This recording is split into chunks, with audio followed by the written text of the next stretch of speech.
Yesu nashimwe nanje ndaramukije abambona abari hafi n'abari kure ndabaramukije mu izina rya Yesu.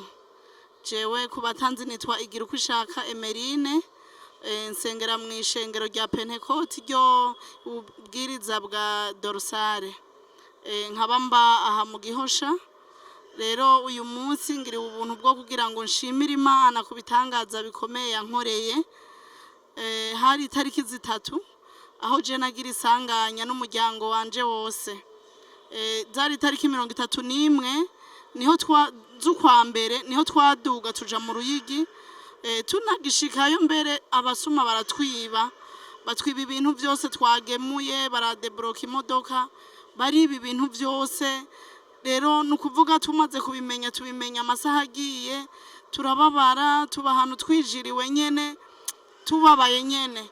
Nukuvuga igihe ca bonane n'impuzu twambaye, impuzu twatiye, abana banje mfise abana 5 n'umutwaro umwe, twese turatira impuzu kuko bari batwivye ibintu byose.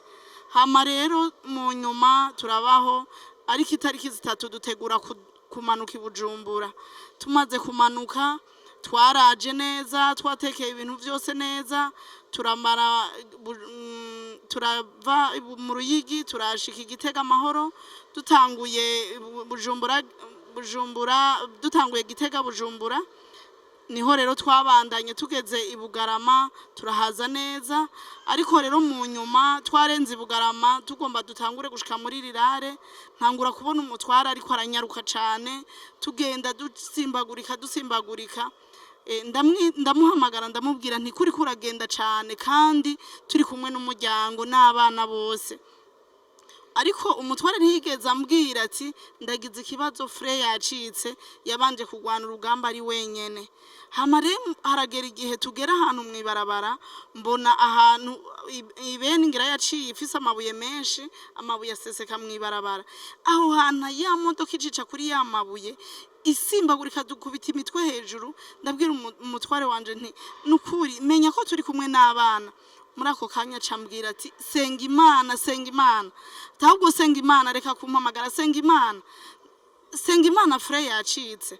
Muri ico gihe nukura abana bararira, nanje ndafata umwana, nayo mfise umwana w'uruyoya. Umwana w'uruyoya yarafise amezi 4, ndi kumwe n'umwana wiwanje w'imfura, n'uwa kabiri n'uwa gatatu n'uwa kane, n'umwishwa w'umugabo. Twari 6, bari abana 5 nawe agira 6 na jewe n'umutware. Hama rero amaze kumbwira uko abana bararira bavuga Yesu turapfuye, Yesu turapfuye. Muri ico gihe nukuri ndavuga nti Imana yacu twizeye ni Imana ikomeye kandi ni Imana izura abantu. Muri ico gihe je ndabwira abana nti mwabana hamagara amaraso ya Yesu, hamagara amaraso ya Yesu, reka kuvuga ko dupfuye kuko mukavyatura turapfa, ni hamagara amaraso ya Yesu. Nuva abana bose barajaho ngo amaraso ya Yesu, amaraso ya Yesu. Mugabo bene data birababaje gupfa wabibonye, birababaje gupfa ubona urupfu ruri imbere yawe. Hama rero imodoka ibandanya kwiruka. Ikintu ca mbere nshimira Imana nukuvuga iki rero, twaramaze nk'iminota nka 20 canke 25 turiko turaza imodoka yiruka cane, ata modoka duhura, ataniyiri imbere yacu. Rero tubandanya amasengesho dusenga Imana, n'Imana dufashe, Imana dutabare. Ariko ndibuka ikintu kimwe nabwiye Imana, ndabwira Imana nti Imana, kuva nkibaho nimba hari ikintu kimwe no bana nakoze kigakora ku mutima wawe, uyu mwanya nukuri turinde urupfu, uyu mwanya uturokore naho bikomeye. Imana yo mwijuru irumva bene data, Imana yo mwijuru dusenga irumva. Muri ako kanya aborogo yari mu modoka yararenze. Muri ako kanya nukuri twarasenze, ntitwari gusenga tuvuga ngo Mana dutabare gira ibi, ariko twahamagara Yesu gusa. Yari kuvuga ngo amaraso ya Yesu, Mana dutabare, Mana tweze, kuko twabona urupfu imbere yacu. Ivyo birabandanya, tugeze imbere tuca turabona imodoka iri imbere yacu. Umutwara acavuga ati nimwigumye mwese. Je nari nteruye umwana w'uruyoya, arambwira ngo ni wambare sentire. Sentire ntivyakunda ko ndayambara kuko nari mfise umwana. Aca arambwira ngo igumye mwese. Twe ncafata umwana ndamushira ndamugumya gose, abana barigumya, nyine umwe wese yifuka mu maso ati nze gufata wumbona. Basi rero ati ndabe ko noge, acaragonga imodoka. Iyo modoka gonze aho kucihagarara, twari tuzi ngo ko tuyigonze icihagarara ifrene imodoka yiwacu. Ivyo ntivyabaye uko, ariko ya modoka agonze noneho yaciva ku murongo turibwo ikija ku wundi murongo. Imana yose dushima nta modoka zariko ziramanuka ziva i Bujumbura, kuko iyo zimanuka zija i Bujumbura ziriko ziva i Bujumbura ziduga zaca zihurirana nimwe tugonze noneho zikayigonga kumbe zikatugwako tugapfa. Ndashimira Imana uwo mwanya nta modoka nimwe yariko irarengana, imodoka nayo nyene ica yegamira umusozi, natwe turabandanya tubandanije. Imana iradufasha, ubwo nyene haragera iyindi arabona iyindi modoka, umugabo arayigonga, aho kuca ihagarara nawe caravumbuka ariruka, imodoka yacu irabandanya. Umugabo rero niho yacaye abona skani iri imbere yacu, aravuga ati ijya yo yari probox tuza kwinjiramwe indani, acabona igiti c'umukaratusi kinini, yiyumvira ati ndakigonze aha imodoka icihagarara, ariko kubera imodoka ariko iriruka cane caciye imodoka yaciye hejuru ku mabari, noneho turabandanya nepfo mu mwonga. Ico nshimira Imana yo mwijuru, yo nyene nta nzira yariho, nta hantu hari mu biti no mu mabuye, hari mu mwonga aya misozi y'imyonga yo ngaha muri Rirare mwese murayibona, nta na hamwe nta giti twagira, imodoka ntiyigeze ikiri bitangwa icuranguke, kuko icuranguka amapine akaja hejuru vyari bigoye. Nukuri yabandanije imodoka imanuka nepfo irashika ahantu iyururuka umusozi wose irawumara, duca mu biti no mu mabuye. Ico tangaza rero aho gukomera kw'Imana kuri umuryango wiwanje hajya imbere, je twicaranye n'umutwara ari kuri vora nanje nicaye iruhande yiwe, neza umuryango wiwanje urakoroka uravako kubera twagenda turaca mu biti no mu mabuye. Aho rero nukuvuga jewe harageze igihe ca ndatubwenge imodoka irikira manuka, nayo ubwenge mwiyumvira ugukomera kw'Imana twizeye. Imana yacu irakomeye nihabwa icubahiro. Jewe aho gukoroka ngo nce mu mwango nari nteruye uruyoya, Imana noneho incisha muri kapo, nca muri kapo. Abana bambwiye ati mama wahise uradukubita amaguru usohotse, nukuvuga navuye imbere iruhande ya shoferi, nca muri kapo ndakubita umutwe kuri kapo, hariya ikiyo kirameneka, je ca ndabandanya ndakoroka. Kumba umwana Imana yancishije muri kapo kugira ngo nsige umwana muri kapo, umwana w'uruyoya aca asigara muri kapo, kubera ngira ngo ukuntu yaguyeyo nta nivyo namenye, je naciye mbandanya ndakoroka hanze, umwana nawe asigara muri kapo mu bintu. Rero ndashimira Imana yo mwijuru ishatse gutabara, ntumenya hicisha ntigirwa n'umugambi, kandi nukuri ndayikunda ko ari Imana itabara idarinze gutabaza. Birasize ubwenge nyene wova imbere ugasimba intebe y'inyuma ukongera ukarengana kapo, umwana agasigaramwo je nkabandanya nkakoroka, umwana ariko ari mu modoka. Rero imodoka irabandanya, ibandanije rero bamaze gushika epfo, imodoka yaciye sinzi ko fre yagarutse, kuko nari nadugije fre yame, sinzi rero ko imodoka fre yoba yaragarutse. Imodoka yaciye ifatwa n'ibintu sinobimenya, mugabo novuga nti nugutabara kw'Imana. Yesu nashimwe, nugutabara kw'Imana, kuko imodoka nko ku metero 50, nukuvuga hari uruzi, iyo modoka yicija muri urwo ruzi, abantu bavuga ati na Scania irajamwo, bahita ngo mwibenga ry'abadayimoni. Abantu baba hiyo mu misozi ya Rirare barahamenya. Nukuvuga rero iyo modoka ikiguma izungurukiraho, abana bari bakiri muri iyo modoka, n'umugabo ari mu modoka, ikiguma izunguruka nyene, ntawuzi ko ari fre yagarutse, nuko nyene ari Imana yabiteguye. Umwana wese yakubita umutwe kukiyo abandanya, uwundi akubita umutwe kukiyo abandanya, abandi baca mu myango yakorotse babandanya. Abantu uko ari 4 na wa muhungu agira 5 bose barakoroka, barava mu modoka, isigaramwe umutware wenyene. Nakandi kana gatoya karasigara kakorokeye hasi, kuko akana gakurikiwe ni gatoya kakorokeye hagati. Iyo modoka rero aho kucihagarara, noneho icishaka gusubira ku musozi ngo isubire mwibarabara iyo tuvuye. Rero ikaduga, mugabo kubera harahanamye cyane ntivyakunda, ikaduga yongera imanuka, iduga yongera imanuka, aho umutwara ari kwivura, abana twese twakorotse hasi. Rero Imana nyakuntunga nukuri novuga ntiyarungitse umumarayika kugira ngo ace urubanza itururuze iyo ntambara. Nukuvuga imodoka intuze y'amapine yose acaratoboka, nukuvuga ipine imwe yose yaraturika, ahubwo ngo ni Imana yagombye kutuzanira abadutabara. Muri ako kanya amapine yose ko arane araturika, amaze guturika imodoka icirahagarara nukuvuga abasoda haci haba alerte abasoda bose bo kumabarabara baca baramanuka baraza kuraba ivyo ari byo bibaza ati noneho turatewe nukuvuga bari kumabarabara bari babonye abo twari twagonze ubwa mbere bari barindiriye kumenya amaherezo yacu bariko bararaba kuko nabi imodoka yari yavuye mwibarabara imanuka ku musozi baca rero nabo baraza kuraba mugumwe wese yarakusha avuga ati turatewe ariko yari Imana ikoze ivyo kugira ngo dutabagwe. Yesu nashimwe. Yari Imana ikoze ivyo kugira ngo dutabagwe kuko baciye baza baradufasha je basanga nameze nabi gose hama gukora ciye ntubwenge neza ndacikana neza birava abana bararira baramfukura mu maso baraba amaso ati mama yapfuye nta kundi sinamenya ngo biriko biragenda uko ariko kubera naciye mu biyo umutwe wose wari bikomere mu maso nari bikomere amaraso ariko aradururiza mu rusengero turasenga Imana ariko ca ndafatwa n'ibizunguzungu kwa kundi ndabwira Imana nti Imana yo mwijuru ndakwinginze ushire kwiherezo bino bizunguzungu kuko mfashwe n'ibizunguzungu twari nabona abantu bose biruka bazunguruka gushika mvomisa ndavuga nti Imana yo mwijuru nukuri ndakwinginze simvomise muri bano bantu sinzi ngene Imana imfashije ndashobora kwiterera imbere ndashikira abakozi b'Imana ndabwira umukozi w'Imana ntinyaruka nsengera ibizunguzungu biramfashe kandi biranse gose niyo ngwara nsigaranye kuva muri accident aho inyuzi ziranja mu mutwe ku matwi ziranja mugabo ivyo numva umenga nta mutwaro bimpaye ivyo Yesu arashobora kubimariye mugiye ikizunguzungu biranze umukozi w'Imana yaciye abunge ati urize ati ni wizera Imana yagukuye hajya ahantu kw'Imana igiye kurangiza bino bintu ndagufashije kwizera nawe duze kwizera. Yesu nashimwe. Muri ako kanya ukwizera nagucakiye nyene numva umengo ngize ibindi bintu mbaye handi hantu ntigeze kuba ndabwira Imana nti Imana ndagomba ushire kwihereza ibi bintu ushire kwihereza abo twashingiye ntaye ko twabonye Imana twabonye idatanga mitende none hirakiza. Yesu nashimwe.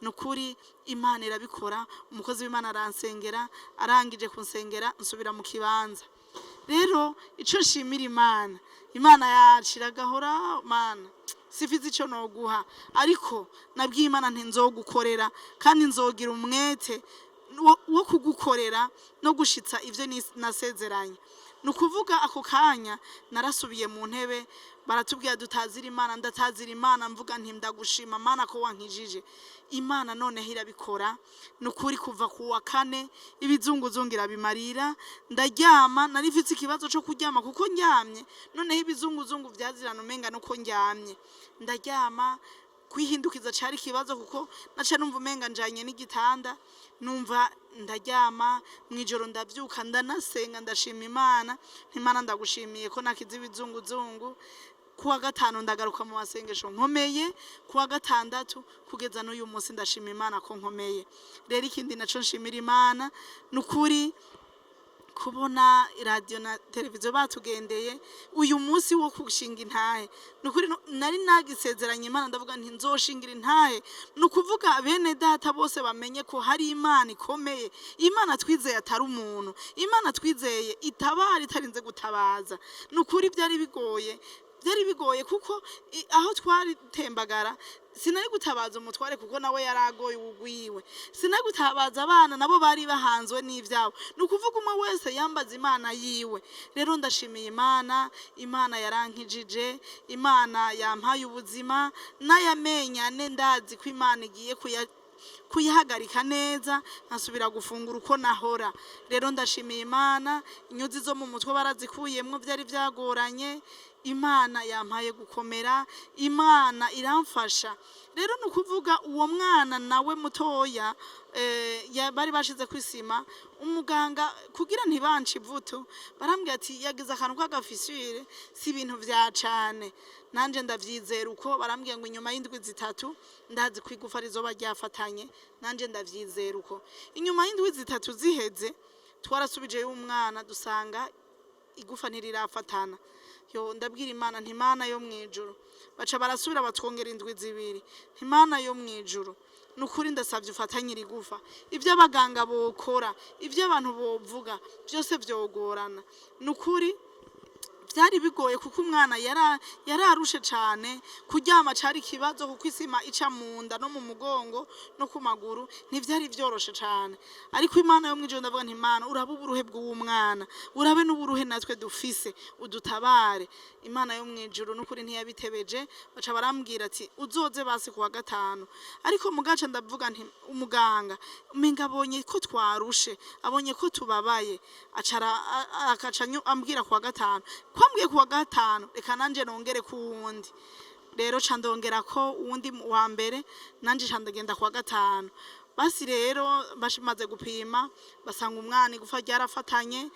Ndashimiye Imana yo mwijuru kwifatanya amagufa. Imana izura abantu, Imana ikura abantu mu rupfu ikabongera ubugingo.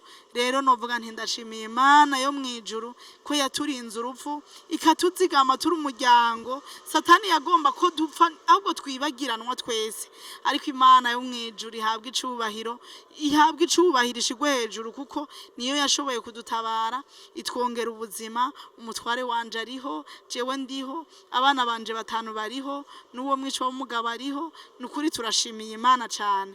Ariko rero nukuvuga ivyo bibaye ushima ko Satani atanezerewe ukugwana kw'Imana. Bamaze kuza haheze indwi mvuye mu bitaro, umutwara azanye abana gusenga avuga ati je ndagiye gushima Imana, ndagiye mu ngoro y'Imana ko Imana yadutabaye ukava mu bitaro. Jewe ntivyakunda ko nza mu bitaro n'umwana mukuru, acazana abana batatu ku rusengero. Umuntu umwe aravuga ati yo Imana ishimwe yabagiriye neza, ikabarinda urupfu. Baca baha abana amahera nk'uko umengo barabakeje. Abana nabo ntibavyihanganiye, baca baja kugura ibintu ku ibutiki. Ubwo nyene akijabuka ibarabara umwana agira gatatu baca baramugonga. Bamugonze arakomereka bidasanzwe mu ruhanga. Novuga nti uruhanga rwarungurutse, ingohe ziravako. Muri ako kanya baraza kubwira umushinga ntari mu ntuzeye mu rusengero, bambwiye ati umwana baramugonze. Umutwara rero akiraho aravuga ati mu izina rya Yesu, ati Satani nawe ugumutugenza, nukuri dufise Imana. Ari agenda kuraba umwana asanga abantu baramwevakiwe bamushize kuri centre de santé ngaha mu Cibitoke kujya kane. Hama amaze gushikayo n'umuganga vyaramuteye ubwoba kuko iri gufa ryo mu gahanga ryari hejuru. Wa mwana ubwenge bwatakaye, umutwe uravyimbye. Hama muri ico gihe umutwara baramwegeranya baravuga ati ntibikunda aha hantu nibo bishobora. Baca bamutwara hôpital militaire. Mugashitse kuri hôpital militaire abona nawe nyene ubwenge yumva umenga buramusize, ibiriko biratubako. Hari hageze ahantu umenga abantu baradutinya, umenga tufise ikindi kintu cyaduteye nyene, umenga umuntu yotwigirwa kure. Umutware rero acara telefona arambwira ati umeze gute?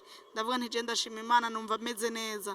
Acarambwira ati usengere Oruna baramugonze turi muri hôpital militaire. Ca ndavuga nti Mwami Yesu. Ubwo nyene sinarindiriye nuko akupa, ndavuga nti Mwami Yesu nti nukuri uri Imana ukomeye, ndagushimiye ko wabonye ko ivyo bintu bikwiye kutubako. Nukuri ati kimwe gusa abantu bose barashimye baravuga ati uri Imana ugwana kandi bigakomera, kandi utegetse biraba. Mwami utegetse birakomera. Ati ndagushimira ko bigenzuka.